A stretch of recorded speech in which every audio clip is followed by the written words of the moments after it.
Buenos días, tardes o noches estén teniendo. Sin duda este es un nuevo podcast dentro de la ya diversa fauna de podcasts existentes en internet.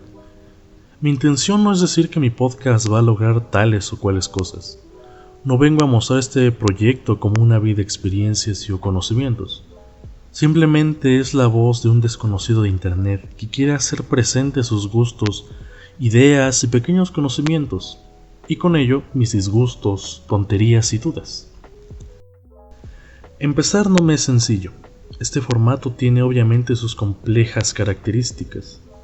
Hoy quise iniciar por ello mismo con algo relativamente sencillo para mí, con algo que pudiese controlar y dirigir sin demasiadas preocupaciones por la investigación y las dudas en la redacción. Hace ya varios meses descubrí un libro que me ha marcado desde hace tiempo. Es un libro que me ha fascinado, porque comprende muchas de las ideas que tenía más latentes en el momento. Ideas que, si bien eran muy rústicas, tenían ciertos ápices cercanos al de un libro que me llevó a comprender más cosas sobre este mundo tan complejo en que vivimos. El libro es La Sociedad del Cansancio, básicamente el libro más exitoso de su autor, Byung-Chul Han. Antes quiero hacer ciertas marcas antes de hablar de lo más denso del libro. El libro se llama originalmente The Burnout Society. Esto es importante por el doble significado de la palabra burnout. Burnout, si bien se traduce como cansancio, es el nombre de un síndrome causado por el estrés laboral. Y de forma general se trata de un estado de agotamiento físico, emocional o mental, que tiene muchas consecuencias sobre la autoestima. Y es en sí un proceso progresivo con el que se pierde el interés en las tareas, la responsabilidad en general, e incluso este problema puede devenir en profundas depresiones. Entendiendo esto es más fácil comprender la fuerza de un título como ese, The Burnout Society, la sociedad quemada, la sociedad del cansancio. Así que para empezar, quiero preguntarte desde un inicio, ¿tú por qué crees que estás cansado? ¿Sientes que te ha cansado ahorita la cantidad de actividades que hiciste en la última hora? Tal vez te sientas cansado porque has tenido una semana difícil. Ya sabes, estamos en pandemia, familia, estudios, trabajo. Es complicado. Pero, ¿por qué será? ¿Crees que sea únicamente eso? ¿Crees que esa sea la única respuesta de tu cansancio? ¿Por qué será que estás cansado? ¿Por qué necesitas, después de estas actividades, golpes tan duros de dopamina? Pasártela horas viendo tu teléfono, formas simples pero efectivas de darte la dosis diaria de dopamina con la que puedas continuar funcionando. ¿Por qué crees que estás tan cansado o cansada? ¿Por qué será? Han inicia con un mito griego que me encanta. Es el mito de Prometeo. En la mitología, Prometeo es un titán que queda rezagado después de la victoria de los dioses ante ellos. Y resumiendo, Prometeo tiene la tarea de crear animales y posteriormente a la humanidad. A cada animal se le dio un talento característico y al hombre se le dejó al final, por lo que él mismo se quedó sin una. Prometeo quiso que los seres humanos fuesen más destacados que el resto de los animales. Por ello, decidió regalarles el fuego. En la noche, Prometeo fue a la carroza del sol a encender una antorcha y les regaló el fuego con ello, cosa que hizo que la humanidad floreciera por completo. Más tarde, al ver su progreso, Zeus decidió que la humanidad debía de agradecerles con sacrificios, cosa que molestó a Prometeo pues no quería que su creación fuera explotada. Y con ello, él guió una trampa con la humanidad para engañar a Zeus. Prometeo ordenó que se matase a un toro y que se dividiera en dos montes. El monte más bajo tenía la carne del toro, cubierta con la piel del animal, pero se veía muy pequeño, mientras que la segunda ofrenda se veía más grande, pero solo estaba llena de huesos y pelo, pero estaba adornada con la grasa del animal. La ambición de Zeus lo hizo escoger la segunda ofrenda, pero al verse engañado se vengó de la humanidad quitándoles el fuego, cosa que hizo que retrocedieran a las cavernas, y esto hizo molestar nuevamente a Prometeo, causando que éste mismo fuese a robar el fuego para entregárselo de nuevo a la humanidad, y lo anterior indignó a Zeus, por lo que castigó a Prometeo encadenándolo a una piedra, para que un águila comiese su hígado eternamente, pues al ser inmortal, su hígado se regeneraba para que después el ave volviese a comer en este interminable ciclo. Byung-Chul Han señala cómo este mito se asemeja con la actualidad. Somos Prometeo y somos el águila, devorándonos eternamente, y el dolor del hígado es en realidad el cansancio. Nos estamos devorando de forma casi literal, pues esta autoexplotación en el fondo nos carcome sin fin. El análisis de Han no es erróneo. Vivimos en absoluto cansancio por las condiciones en las que nos sostenemos. El trabajo, la sociedad, el exterior, y nosotros mismos llamamos en voz alta por la producción, por la aceleración, por el hacer más y más y más. Una cadena excesiva de producción que solo puede ser respondida por una cadena masiva de consumo. Todo el mundo te invita a dar más, a hacerlo todo en un trabajo, para luego ser despedido por el outsourcing. Te vende esas mágicas reglas para el éxito. Un éxito impuesto, que al final es inalcanzable, además de vender la idea de volverse millonario, pero sin tomar en cuenta que quienes lo hacen solo son los que venden esos libros a costa de las ilusiones. Nuestro modo de vida se ha hecho salvaje, es como una especie de jungla, pero con rascacielos en lugar de árboles, que prolifera las ideas de individualización, de un supuesto éxito y de progreso. La gran diferencia es que no somos las máquinas de las fábricas. Somos susceptibles, somos débiles ante el sobretrabajo, somos humanos. Byung-Chul Han observa que nuestro mundo ya no es inmunológico, sino neurológico. Esto porque las enfermedades físicas ya no son un tema de nuestra era.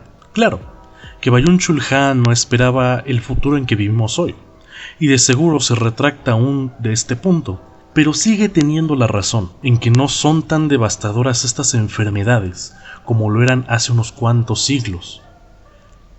Para Han, vivimos en la era neurológica, porque el apogeo de nuestras enfermedades se ve contenido en su mayoría en esa división. Hoy en día son comunes trastornos mentales como la depresión, la ansiedad generalizada, el TOC, el TDAH o el mismo burnout. Las enfermedades ahora básicamente no vienen del exterior como otrora, sino que vienen del mismo interior. Han además toma un análisis muy interesante de la disciplina de un autor más viejo, Foucault. Michel Foucault hizo en su tiempo un análisis de cómo se vive la disciplina y, en pocas palabras, cómo esta es idéntica en esencia en muchas de las instituciones. Por eso llegó a la conclusión de que las cárceles, las escuelas, los cuarteles y las fábricas eran, y a veces son, muy similares en realidad, mismas metodologías de castigo y muy afines en su rutina. La cuestión ahora se da en la autoexplotación. Foucault hablaba de una sociedad disciplinaria, donde se podía ver con facilidad quién ordenaba y mandaba, pero ahora esto se ve más complejo, pues ese capataz es y a la vez no es uno mismo, y no bajo una idea sana de libertad y libre albedrío, sino que solo es capaz de cambiar de dueño, pero con una misma tarea. Una sociedad disciplinaria implica una sociedad negativa, una sociedad que abiertamente parece mala por los modos de castigo y prohibición con los que se maneja. Pero una sociedad de rendimiento se mueve con la positividad. Un trabajador en la primera sociedad es castigado si no cumple sus deberes. Se le baja el sueldo de manera súbita y en otros casos se le despide y se le deja a su suerte. Para la producción de un trabajador en la sociedad del rendimiento no hace falta algún castigo. Solo se le debe mover con el inconsciente social. Se cambia el deber por el poder. Entonces, uno ya no debe de hacer algo, pues eso implica que sea posible. Ahora alguien puede hacer algo, por lo que implica que el sujeto haga cosas que ni siquiera son posibles para él normalmente. Justo como dice Han, Las enfermedades psíquicas de la sociedad del rendimiento constituyen precisamente las manifestaciones patológicas de esta libertad paradójica. Otro punto importante es sobre el aburrimiento. Existe una palabra entre la gente que genera pánico, que causa el más fuerte temor, el enojo y el horror absoluto, que bajo análisis le da más razón a Han. Esta palabra es el ocio. Hoy en día se asocia a parásitos y a todo tipo de males habidos y por haber.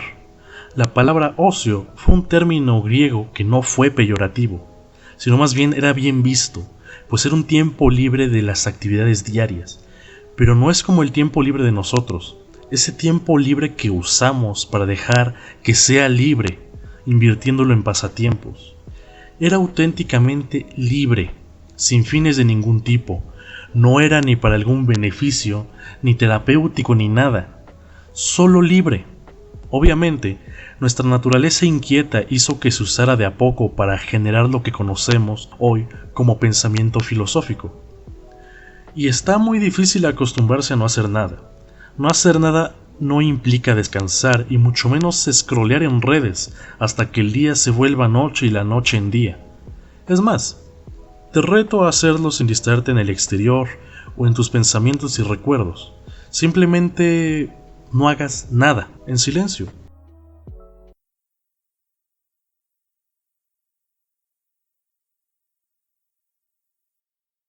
¿Ves? Es difícil y ni siquiera fueron 10 segundos. Hoy vivimos sobreestimulados. Las luces, los sonidos y las sensaciones se pelean por nuestra atención. Quedamos hastiados de estímulos. El aburrimiento en el pasado era capaz de crear. Sin embargo, el aburrimiento actual es un aburrimiento en el que todos están cansados. Además, esta sobreestimulación no va simplemente con sensaciones placenteras, sino que avanza también en el trabajo. Aquí hay un fenómeno llamado multitasking, el cual es muy importante. Que un sujeto ahora tenga que hacer una multitud de trabajos no parece una evolución social, sino en realidad lo contrario. La supervivencia y el acoso laboral mientras es productivo y se arreglan horarios entre el trabajo y el estudio de un posgrado para un salario más decente. Este modo de vida multitasking no es diferente del homínido recolector que luchaba por vivir en las praderas, sobrellevando cada reto distinto. Parece que lejos de evolucionar, estamos involucionando. Otra autora de la que Han toma influencias de su análisis es Hannah Arendt. En su tiempo, Hannah explicaba cómo la sociedad de trabajo aniquila toda posibilidad de acción, degradando al humano a un animal laborans, un animal trabajador que renuncia por completo a su individualidad y su ego por el trabajo. Pero la realidad en la sociedad del rendimiento se ha torcido. En otros tiempos, el trabajo tradicional podía verse como algo externo. El obrero trabajaba por repetición sin tomarlo como suyo. En las fábricas textiles no había una relación entre quienes trabajan y su trabajo. En nuestro mundo actual, este animal laborans está lleno de ego y de individualidad. No hay esta pérdida del yo como manifestaba Arendt. Al contrario, el yo es activo a la idea de construir. Este tipo de manipulación llevada desde lo interno es única, a tal punto que parece y se presenta como ideas propias. Y sin duda este tipo de prácticas tan explícitas de ingeniería social son la esencia de nuestro mundo tardomoderno. Hasta ahora el punto más impactante para mí es que una sociedad del rendimiento solo puede subsistir cuando ésta se complementa con una sociedad del dopaje. Este tema es increíble. Para ello me gustaría que miremos a hace 20 o 40 años en el pasado. ¿Quiénes eran los que tenían que mantenerse con un consumo constante de medicamentos? La respuesta directa era los enfermos. Hoy en día esto parece raro. Hoy en día la gran parte de la población se mantiene constantemente en consumo de medicamentos. Pero no es precisamente para estar sanos. La gran cantidad de la población los consume, siendo esta relativamente sana. Ahora, esto no quiere decir que me parezca incorrecto el consumo de medicamentos en toda la población. sino que me parece realmente absurdo cómo es necesario dopar una sociedad para que ésta funcione. Cómo la gente necesita consumir analgésicos y o estimulantes con cierta regularidad para funcionar día a día. Por eso no es raro frases como tómate una aspirina para el dolor de cabeza, o tal o cual medicamento del momento para tal o cual malestar. Aquí el dopaje cerebral es una constante y una tendencia en la actualidad que se ve con mucha regularidad. Y ahí está el problema. La capacidad de normalizar la necesidad de estar drogado para trabajar es un fenómeno horrible que no debería de ser tratado desde la superficie, es decir, desde los síntomas visibles del malestar, tal como son estas enfermedades en el terreno mental, sino tratarlas como consecuencia de un entorno social, un entorno político y económico que propicia la existencia de este tipo de problemas, y con la preocupación que es claro de este momento, que la lleva a un terreno interior, que lleva a este entorno al individuo, que lo hace tan inseparable que estas ideas externas parezcan propias y originales, que parezcan deseos, que parezcan anhelos.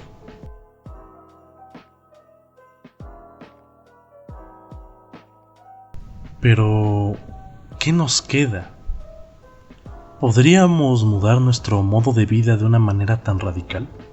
¿Y que una sociedad no tan ensimismada en el trabajo individual? Por lo que, ¿se podría cambiar un sistema así? ¿Un sistema tan internalizado que parece ideas propias? ¿Podemos combatir esta excesiva individualidad, siendo que el principal obstáculo es esta misma? Porque sin la colectividad no podemos cambiar lo más complejo. Y ahora, desde un inicio, no tenemos una colectividad. ¿Qué nos queda? ¿Podemos hacer algo contra este modelo que nos seduce de una manera tan, pero tan efectiva? No lo sé. A este punto no tengo idea de lo que pueda pasar. Así que por lo mientras, muchas gracias por escucharme. Que tengan un buen día, tarde o noche. Ya nos veremos en otra ocasión.